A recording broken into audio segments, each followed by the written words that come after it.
A very good afternoon, ladies and gentlemen, and welcome to the June 2022 MAHSA Education Fair. Our general theme for this month's Education Fair is Innovation and Technology, the driving force of the 21st century. And in line with this theme, we have with us Mr. Randeep Kapur, who will be taking on the topic Leading the New Era with Cutting Edge Technology.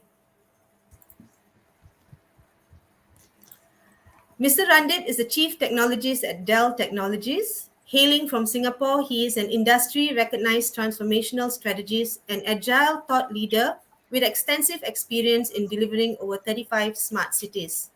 He has 24 years of progressive experience in consulting, designing, developing multiple enterprise-grade integrated command and control centers, and integrated operational centers, leveraging smart emerging technologies such as enterprise edge computing, IoT, BMS, BIM, digital twin, 5G, AI, blockchain, VR, AR, RPA, robotics, chatbots, 4D printing, VA, smart workspaces, cognitive computing, and edge computing via hybrid deployments model.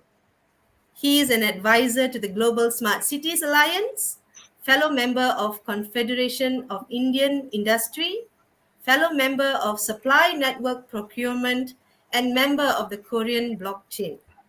So without further ado, I now welcome Mr. Randeep Kapur to enlighten us on how we can lead a new era with cutting-edge technology. Good afternoon, Mr. Randeep, and welcome to MAHSA Education Fair. And thank you for being with us here today. Thank you very much. Good afternoon, everyone. First of all, on behalf of Global Smart City Alliance, EduHush Global Partners, KBCA, I would like to thank you, the Honorable Board of Governance, Vice Chancellor Professor Datu, Dr. Ikram Shah Ismail, Chief Operating Officer of MAHSA Education Vertical, Professor Ala Keswa Rao, Dean Faculty of Business, Hospitality, Accounting and Finance, Associate Professor Siarik Neil Kunal, Deputy Dean of Postgraduate Program, Dr. Tara Ahmed, Director Research and Postgraduate Studies, Professor Dr. Siri Kumar Chakravarti, and Jennifer Fernandez. Thank you for your assistance and help over here for Marcom team communication and giving us the opportunity to talk and present on the MAHSA Education Fair. So just to introduce myself, I bring with myself the experience of designing and developing multiple enterprise applications across multiple domains and across a lot of global customers across, such as what you see on the screen, pharmaceutical companies, defense industries, or into media industries or packaging industries. Across all of these industries, we have been seeing a lot of change, specifically because of the change of the expectations from the customers or due to the new entrants or competitions which has been pushing the old entrants into the game. There has been a change. There has been a push into IT and OT world involving a lot of IT and digital transformation kind of projects. Most of these projects you will be able to see even on our LinkedIn handlers or through social media feeds, which is available on the LinkedIn. I put down our LinkedIn handlers so that in case of anything, if you need to learn more about any of these projects, it's always available, out on these social handlers or these links which are available with you. So today I would like to cover in the keynote session our experience on leading new era and the cutting edge technologies. To get started, I'll start with very simple and very light slides. It's no more a secret that the world around us has been digitalizing and every industry has been evolving. But this evolution across the entire industry, what you see in front of you, has been there because of multiple things. One, the people all around us have started realizing the value of data. At the same time, most important, as the data is growing, we are looking at, previously in the old, in 19, let's say in 1900s, we probably, grew slowly starting from, megabytes of data to kilobytes to terabytes to gigabytes. And now we are talking about zettabytes, right? So the that evolution of data around the data has actually been the main game changer.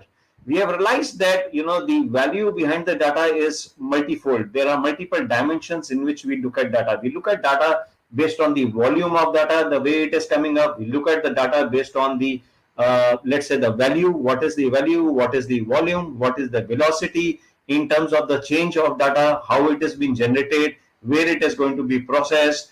Or what is the variety of data in terms of the nature of data that can be consumed and can be implemented for business or IT operation processes in a different way. And the result, across whether the variety, velocity or variability of data has always been, in front of us, what you see over here. So what we see over here, the change over here is when we look at retail industries in the traditional way, they used to be we used to have we were supposed to get into the shops and do the shopping over there, but now the experience has completely changed. It's digitalized. Sitting at home or even through our mobile applications, we are able to leverage all the experience over there, and we are able to buy whatever based on our likings or whatever different competitions have been providing over there. So the game has completely changed. This is exactly because of the data, because people are able to realize the value of data.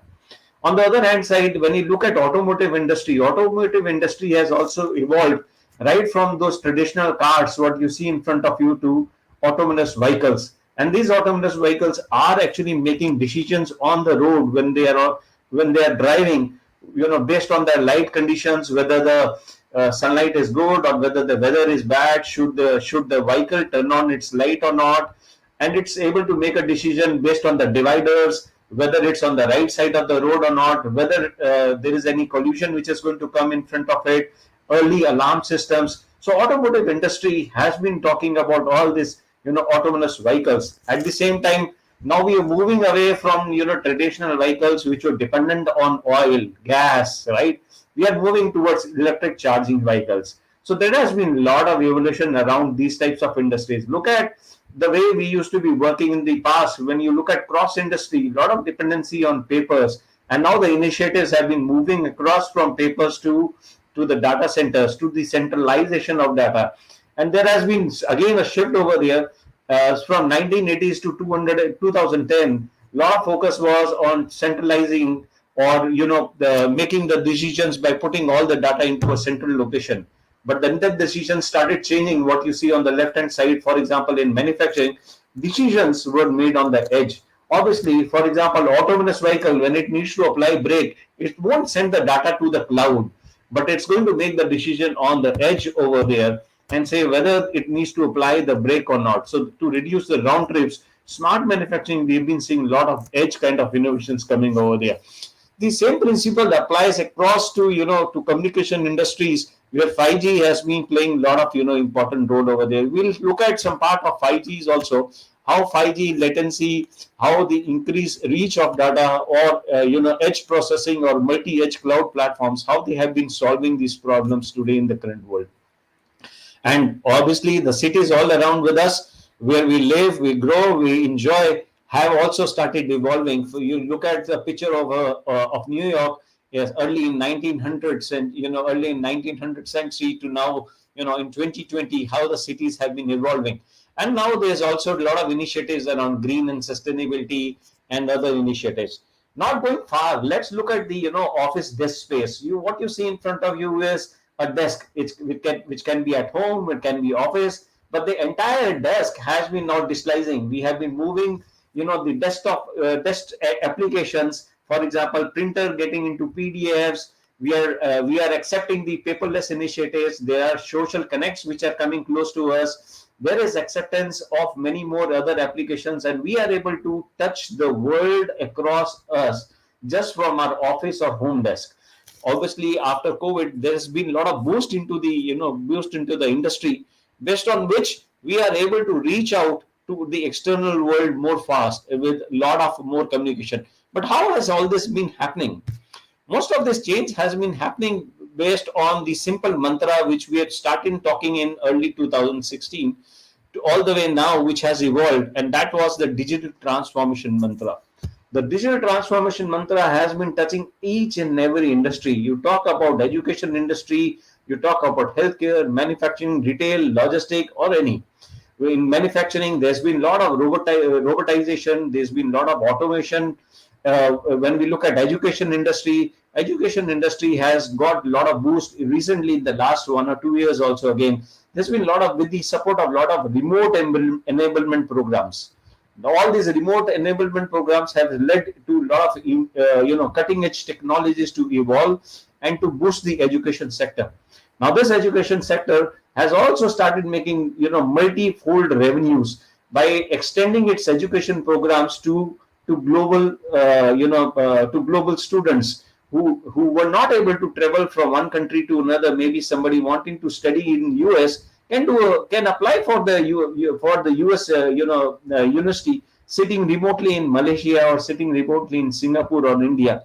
And the exchange of programs and the knowledge is massive, and the experience with the help of technologies such as metaverse is as same as we all sitting in a common room using our avatars, whereby I in my avatar form can join the meeting room from India, somebody can join the meeting room from Malaysia or from Singapore, and the professor or the teachers teaching the entire education experience in that meeting room, which is a virtual meeting room, and physically seeing each other in the room in our avatar form.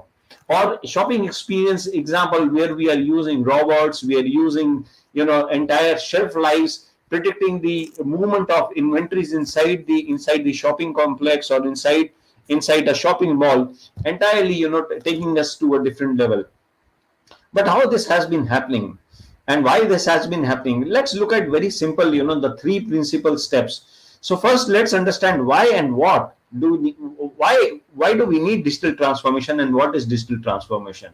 And then the second step, let's understand who is actually driving the change of digital transformation. And finally, let's understand how this digital transformation has been evolving and making a change all around us. So when we look at digital transformation in a very simple forward way, currently we all are undergoing this particular lifetime change, and this lifetime change is across industry, across businesses, which we term it as a digital transformation. It's an evolving process. It's in a pace when none of us have experienced the speed at which it is growing. And I will be very, I'll be very candid over here. This is just the beginning over here. The digital transformation is a fundamental changing process with the experience of customers, experience of business, where entire business has been shifting. And the shift in the business has been towards the technology, towards customer at the center, or removing all the legacy technologies or business strategies, evolved into a way where we are able to bring innovations. We are able to redefine the business processes based on the latest emerging technologies and solutions and the platforms, right? And the second part, what's more important, is why. And this why is very clear. If we are not there in the game, our competitions are there in the game. And this is a very good example when we look back to the Uber exit from Southeast market back in 2018, and Grab taking over. Grab was something that started also in Malaysia. Initially started its operations in Malaysia, then moved to Singapore, then to Vietnam, and slowly spread across. What were the main reasons? Not only Grab, not only transport industry, but across all the industries. What are the key reasons why this evolution in the business happened? It actually happened because of this digital transformation journey. Some were early, some were late. But the five key principles, they were able to reduce the cost. They were able to give the better customer experience. They were able to evolve the market competition. And at the end, they were able to, give lot of, bring a lot of innovations in terms of driver safety, security, some all the drivers, or in terms of the customer safety, security, across the ecosystem. 360-degree benefits across the whole ecosystems were able to be given to the business, and that is what brought a lot of value into the business, brought continuous growth into the business, gave innovation, and evolved multiple programs. They were able to reduce their operational costs by putting more investments into IT and predicting where the trends are going on. All these things led them into the digital transformation, and that's the actually real reason why each and every industry across the globe is looking at this. So after we understand what and why, it's very important for us now to understand who. So whenever I say who, it is actually us. It is the Generation Z. It is us who are expecting a customer experience over there. We are expecting certain answers to be given to us much better, in a better way. We want to be more. So we want to be served better than how the competition is serving the other people, or how we were served, yesterday or in the past. So what you see over here is very clearly the one industries are transforming. There is a lot of there is a lot of examples over here. When we used to go back to banks somewhere in 1980s, 1990, 2010, our banking experience and expectations were different. In today's world, probably the let's say the Generation Z, all the new evolving students over here, they may not be going to the banks on day-to-day basis to update their transactions on in their banking passbooks. Everything they are expecting back on their mobility devices, or their on the mobile apps that are there. So the expectations are very clear, right? So digital transformation is necessary, to stay ahead in the competition. It addresses all the expectations before the competition does it.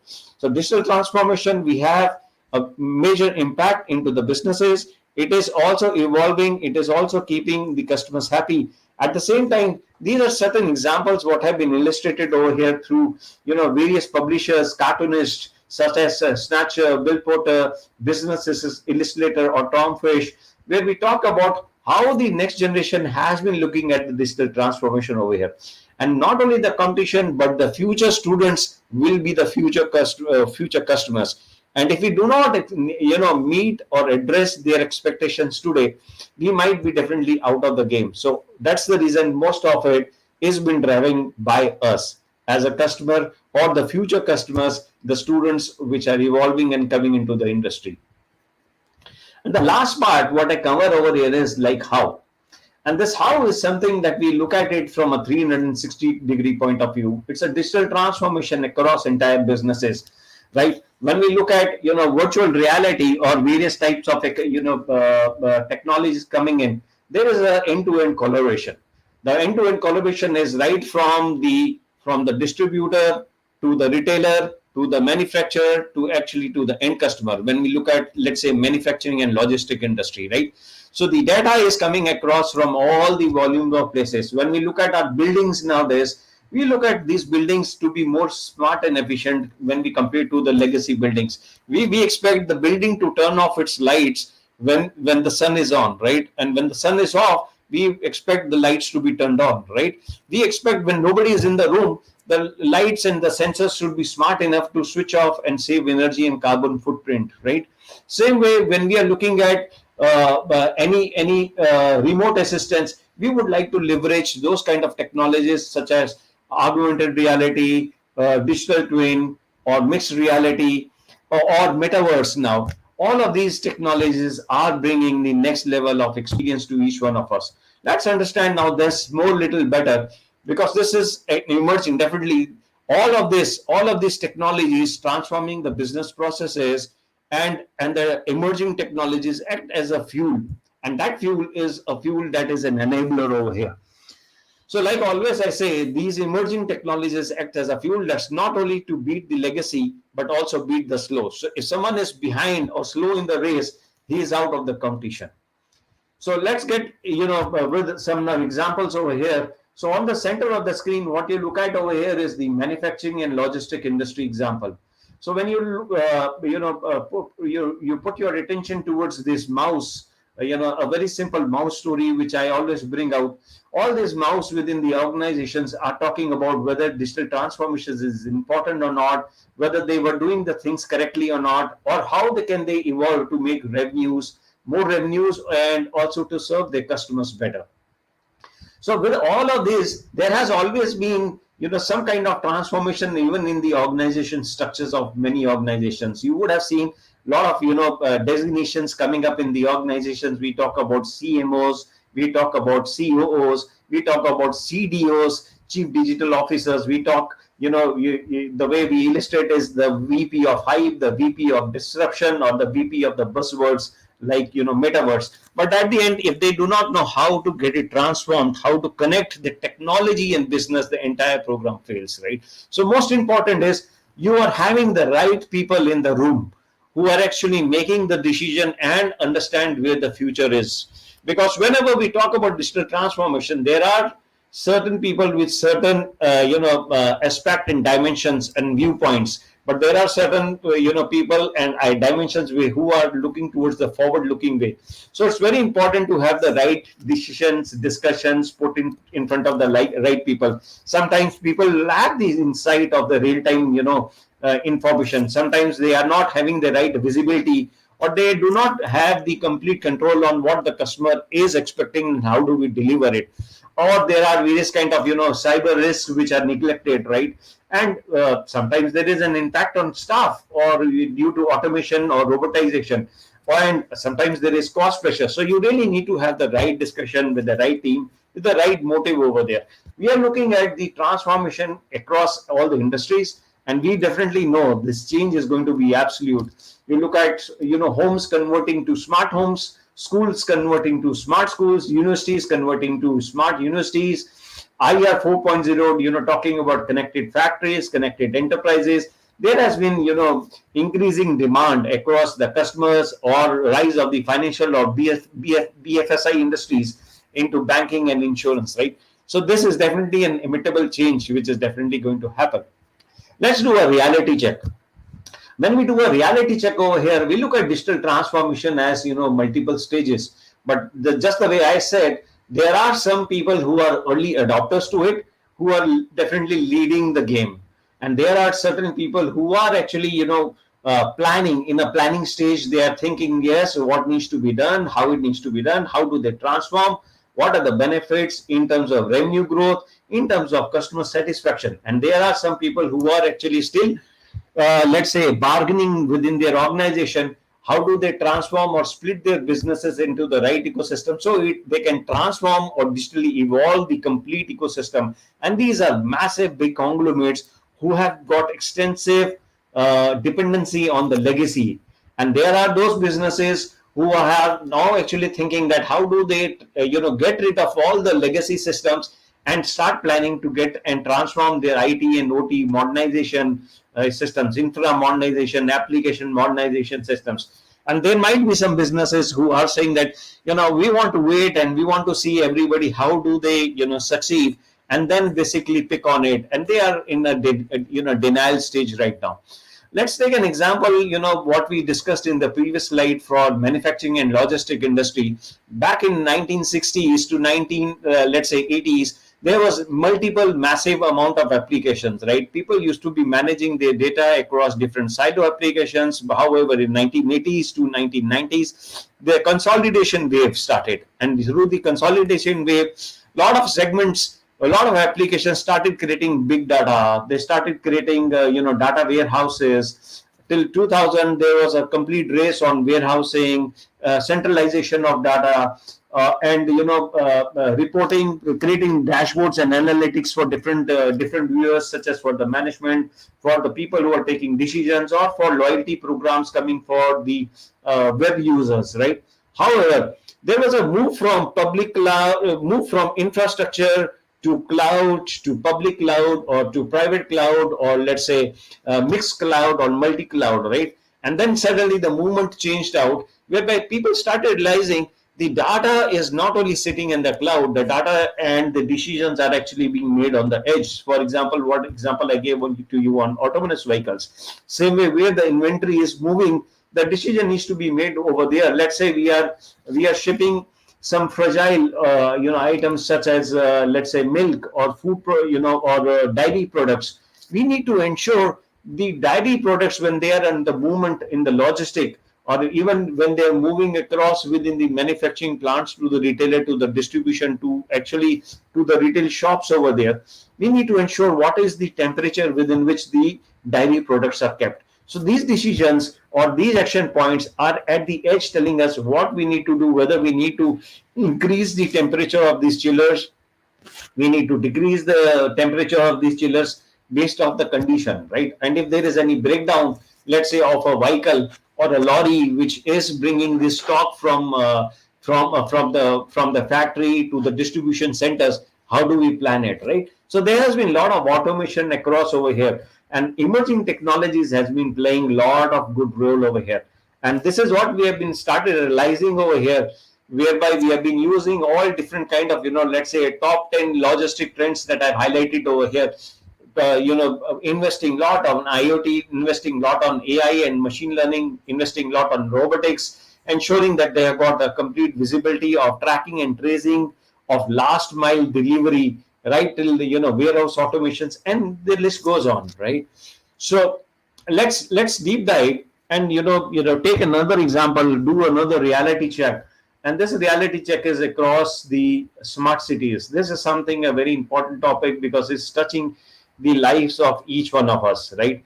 So as a citizen, we always want a seamless citizen experience coming out from our public administration teams, or we want this to be given to us so that we realize the value out of it. And this value can only be coming when we put the citizen in the center, we put the digital transformation in the center, and look at it at a 360-degree point of view. I've broken this, this 360-degree view in 6 different pillars, whereby the life of every citizen is going to be good when he is going to be living better. He is well integrated with the infrastructure. He is a happy citizen. He's got access to all the wellness centers. He's got access to various, national libraries. He's got access to various green environments. From a governance point of view, he's got, complete access towards submitting his taxes online. He is able to, connect to the sitting dwellings. He's having a complete transparency of actions which are impacting to him in the city from a governance point of view. A citizen is completely connected to multiple mobile applications for health related information, for let's say parking related information, or better traffic management when he's moving from within the city or within different states. He's well connected, from railways, from infra, from transportation point of view. When we look at a smart citizen from a human centric point of view, definitely he wants complete access to the government policies. He wants his life to be more productive, his wellness to be much better. He has got complete access to the education. He's got access to the smart to the smart social networks. When we look at the citizen in the future, we look at them as they are well safety, they are well secured. So safety security comes out to be much better important for them within their society, outside their society, or when moving within the the national geographies of their territories where they're moving around. And they got better access to the police, better access to the emergency services in case of anything, right? So that all those things play a very important role, and all of this derive the growth of the smart city, growth of the nation, the economy. So it all starts from a small village or a small campus to a village to a city to a district to a nation. And that's how the whole model evolves. So let's deep dive, let's say, into a village or into a small campus over here. So in the next example, what you see over here on the slide is a digital transformation that applies across the smart city ecosystem. And this ecosystem, when we look at it, it has got systems of systems. It's got multiple systems, all tied and integrated to each other. And these systems or systems may be related to revenue departments, may be related to healthcare departments, may be related to green and sustainability or efficiency departments, right? Or may be related to economic departments, or different departments, but all centralized in a way so that the government has got a better control of it. Although you might have multiple different modules or sub-modules of these integrated command and control centers managed by those different authorities, for example, revenue authority, or authority running the parking management, authority running the safety and security, let's say police, or healthcare authority by medical or by ambulance services. All these authorities having a full control and the visibility of control and the action points using various SOPs, sophisticated operating procedures connected to each other ecosystems, right? All of these ecosystems. So what you see over here on the diagram over here is like Internet of Things connecting across within the city, public safety, security, connected to various kind of government bodies and ecosystems. We are able to have a city which is not only running on oil or gas, but it is running on energy, and that energy which is coming out of solar, which is coming out of the entire ecosystem, right?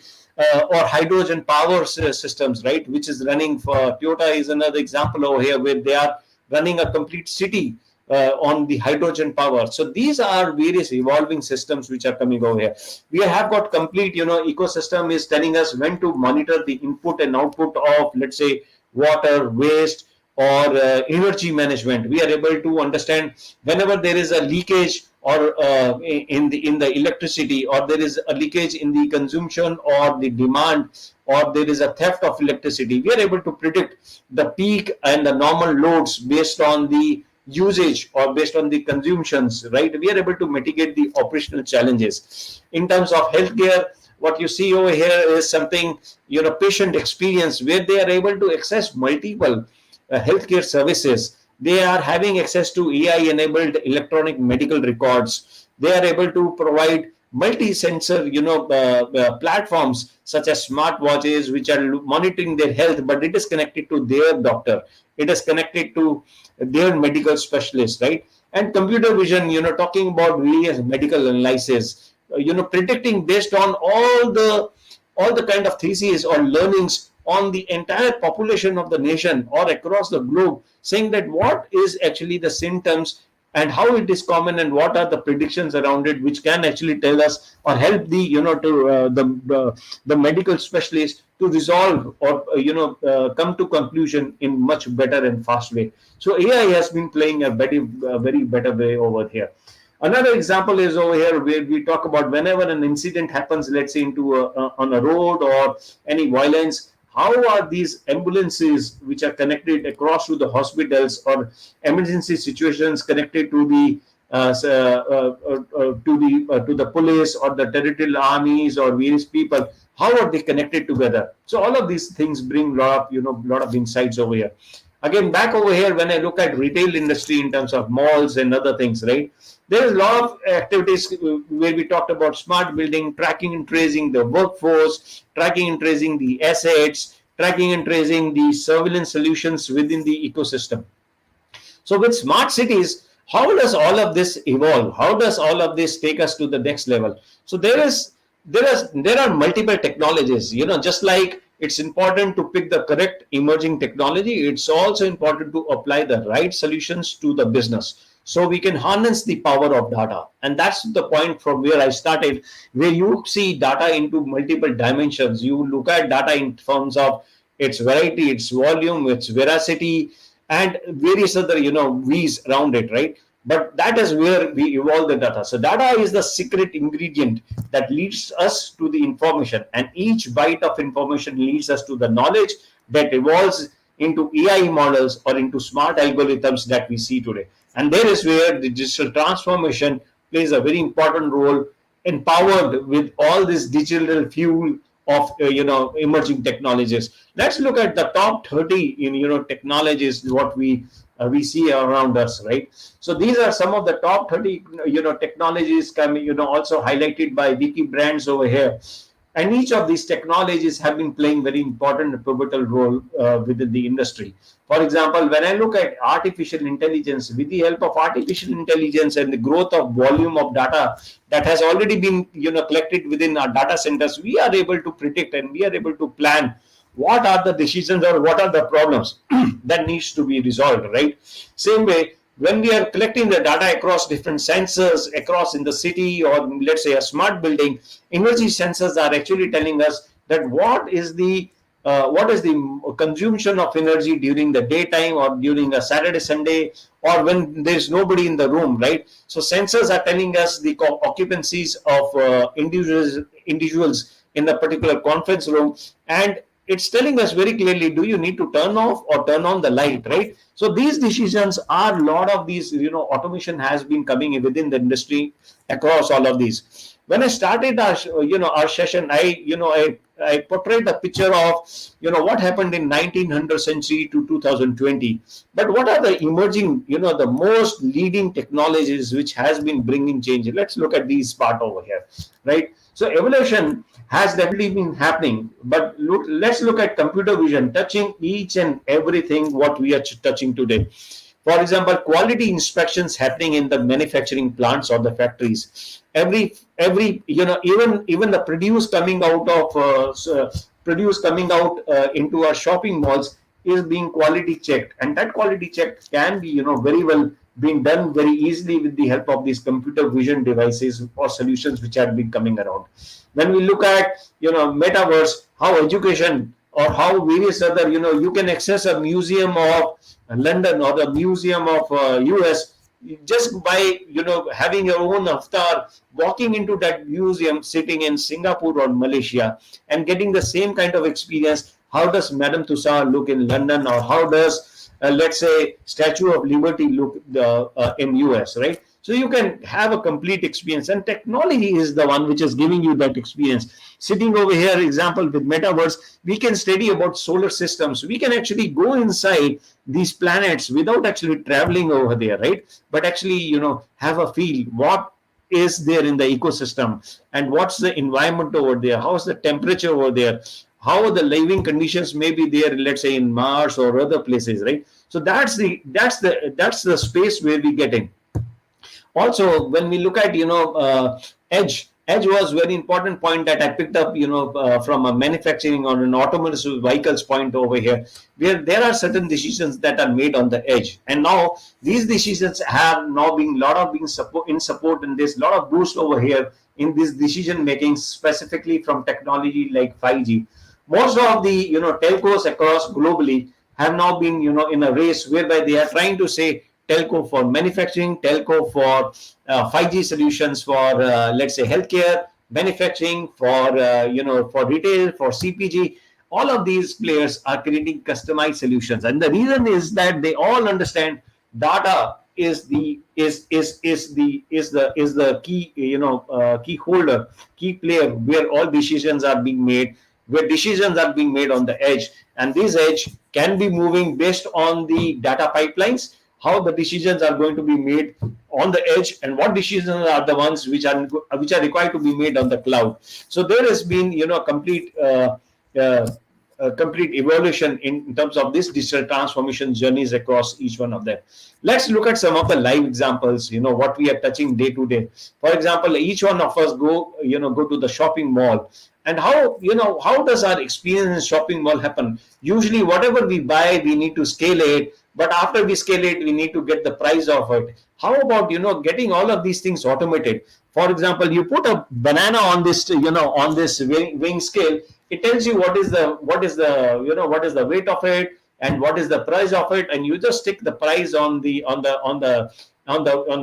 bag which you want to use it for your auto billing counter. So this is a very clear example. Technology has been moving across, we have been moving across with it. Another example is we really don't need to think what are we going to cook at home when we go back home, right? We probably can use these types of kiosks or these types of LCD screens where we just put down what are the vegetables we are going to buy, and based on that the ingredient of that particular vegetable comes right on the screen, and it tells us if we have bought two ingredients but we have missed the third important ingredient, it tells us what is that we need to buy from the shop mall. So the shop tells us, with these ingredients that you have bought right now, what is that you need to do at home. So it helps us to plan. So we are getting more savvy from the technology point of view. And another example is for example face recognition, license plate recognition that we have been seeing all around. We are looking at contactless travel also. Contactless travel is something whereby for example in Changi, or even if you look at KL airport now, everything is getting digitalized. We don't need to go and give our bag, get it weighted, look at whether we are excess luggage or not, right? We can automatically check in, we can do all our bios, we can do all the authentications without speaking to anybody, right? Obviously there are people monitoring us, and when the right manual requirement is going to come for somebody to come and talk to us is there. But most of our experience is now being digitalized, even in airports when we are moving on, right? Seoul is also another good example over here in South Korea. Another example over here within the manufacturing industries, Now, quality inspection, and this is something what I was talking about on the day-to-day things, what we are using today. Each and everything, if there is a bend or if there is a less quantity, or whether the caps have been properly, tightened or not, or if there is a defect, the cap is broken or not, it's going to give us a problem during the logistic. All these things have been disguised, right? And there is where computer vision or AI has been playing very important role over here. This is another example whereby a quality inspection, or saying that how many number of holes needs to be there on this particular die, it comes out very clearly to us, right? And this also can be solved up with the help of technology. Microscan has already brought this up. When you are packaging it out, you can bring it out very clearly. What are the number of packets or inventories which are missing within the system, right?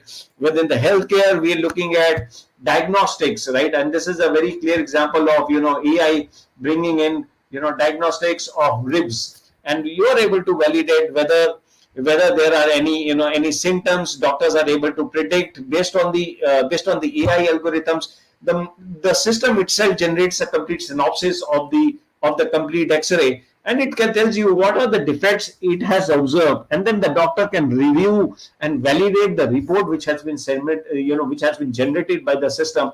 And then based on the recommendations from the system, and based on the personal experience of the doctors, they're able to come out with the complete solution that what needs to be brought and how it can be taken forward, right? So these are some of the examples, right? And lastly, I very clearly touch on another example, which is another live city. And thanks to Jaegyu Kim, the honorable representative of Korea Police Academy back in South Korea, and Mr. James Jung, the founder and the CEO of EduRush Global, who have given us an access into this particular smart academy, where within the smart academy, if you see on the left hand side is the rail academy over here, but on the right hand side is the command and control center of it, whereby they have been using smart watches. They have been using all kind of sensors to understand how they are going to be changing the education system within their premises, right? So when we look at the traditional way, in the traditional way, they used to have all this sports activities. They used to have libraries. They used to have all these kind of different academic buildings. But we were responsible over here to convert these buildings into smart and energy efficiency buildings. And that is something what we are showing over here, whereby we are now looking at the academy converting their parking space into smart parking space. They're converting their water tanks into smart water tanks, bins into smart bins, and based on that, they are able to have a complete information about each and every inside, about even the water tanks, what is the level of water in each and every tank.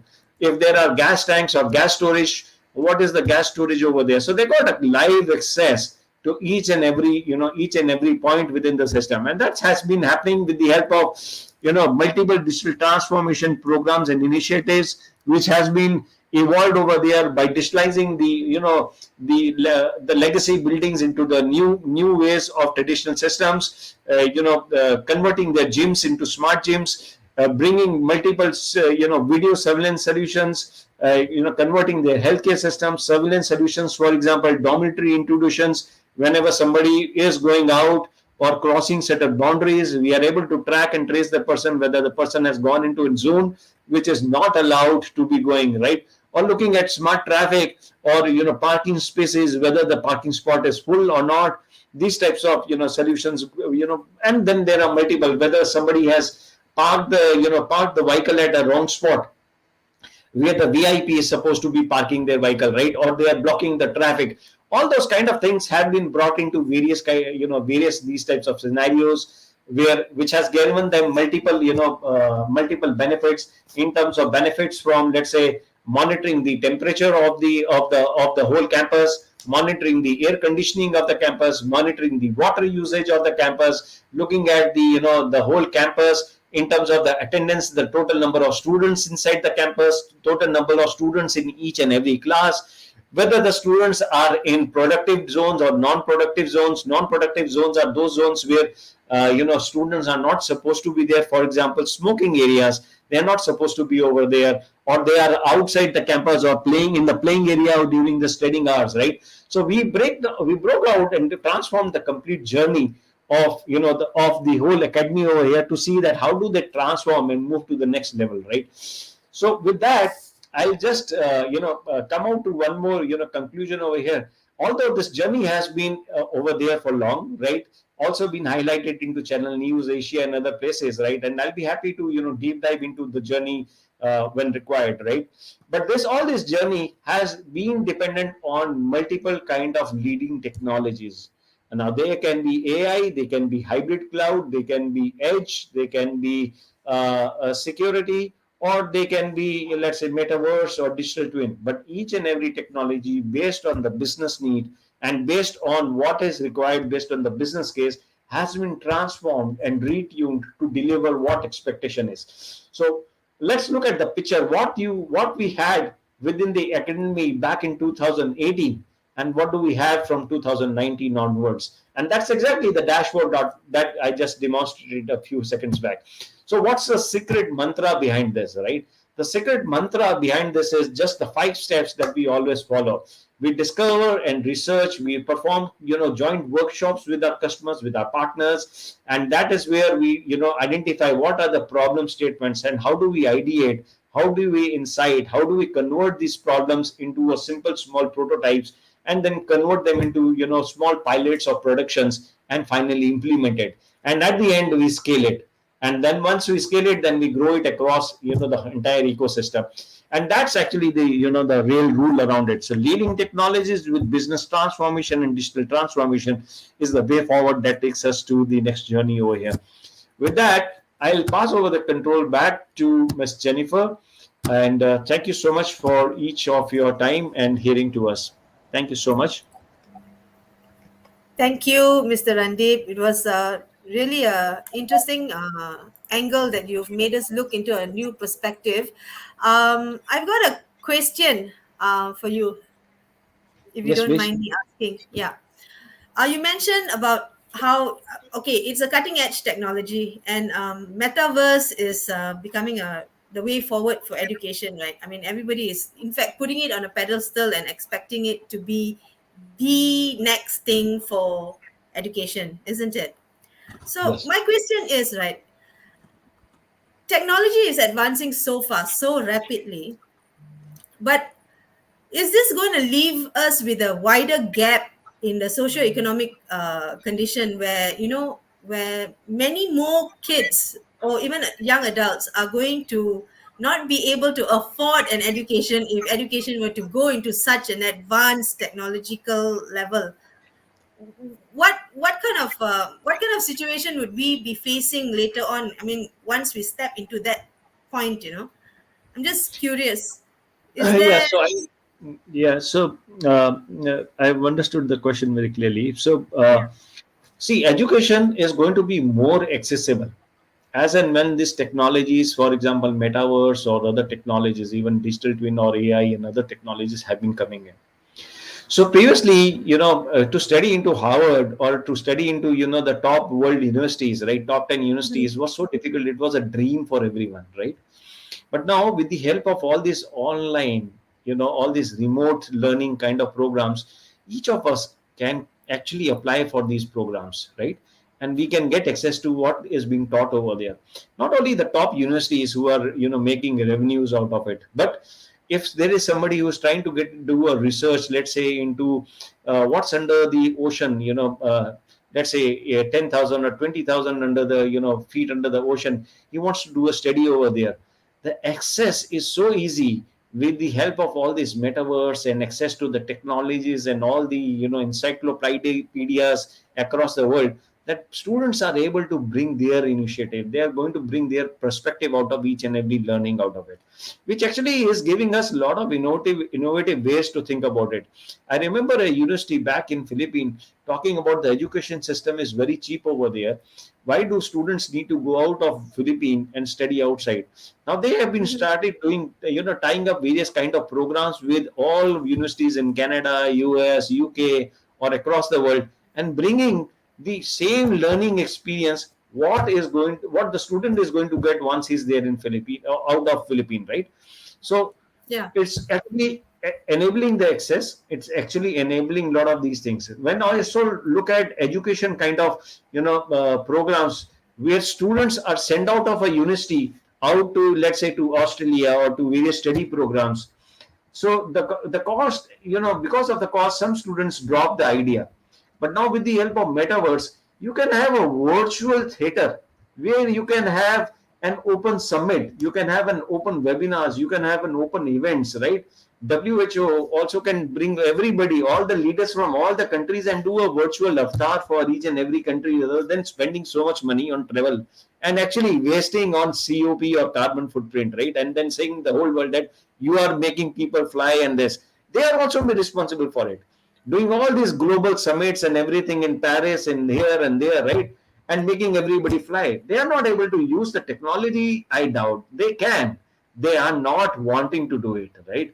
But if when remote work from home started during COVID, lot of companies saved a lot of money from all Yeah, this but global okay, travel like and let's everything. say we are talking about the pandemic. Okay, a lot of Yeah. companies saved, but there were about 616 million children who were not able to go back to school because, and they cannot afford computers to even study online. I mean, resources were a question to them. I mean, can they afford to even get that simple computer in their house to enjoy something? We faced that for the last 2 years. What sort of a gap they lost that much of education time because of a Mhm. pandemic, while others gained in various ways because they could afford the technology. What happens to this cluster of people if we were to go into things like metaverse? Yes, Harvard, I can easily get a course done with through this open source platforms. We haven't even gone into metaverse yet, but what Mhm. happens to this group of kids? This Yes. 616 million, this number was given to us by UNICEF. So what happens So to them? Do we have a plan to move concurrently with them? I mean, move in parallel yeah. growth. That's So my wonder. yeah. So I'll give you a very very simple example. Back in 1995, when the mobile came, it was very Hmm. expensive. But now you can get a mobile so cheap. Everybody You has a can get all mobile. different kind of brands and things for everything. So same now, when you think about it from education point of view, those million of students, number of million, 6 million students who did not get access to these, all these platforms started evolving after COVID hit. And once these platforms started evolving, the competition between the platforms started coming up. And after that, the models also changed. They started giving free as a service kind of a model to various schools and education systems, so that they can learn from it, and then they can monetize on it, right? So as and when this is evolving, Yeah. as and when these are getting available, and available not in one or two platforms, multiple level of platforms coming over there, we are able to see the change. So see, history is not just the evolution of technology, it is the evolution of thoughts, right?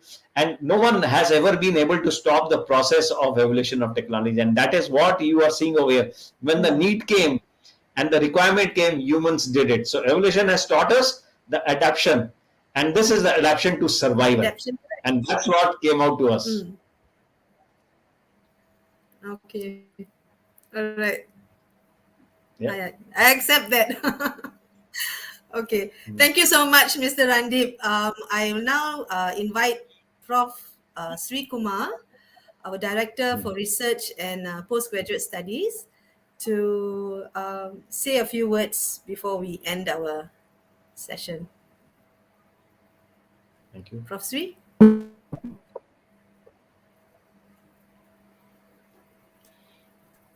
We're We actually also know that experiencing there's a a bit of glitch in, yes, glitch in internet also today. like because of the internet service.